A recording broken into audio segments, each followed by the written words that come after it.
Multi-export. This tutorial will show you how CADbro exports multiple format files in one operation. You can find the multi-export command from the ribbon interface. Choose the target exporting folder. Working on this command, you can choose to rename the file or not. Then, check which kind of format you want to export.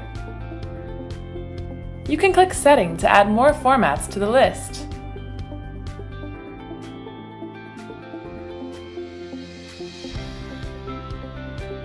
After that, click OK. Then CADbro will take a little time to export.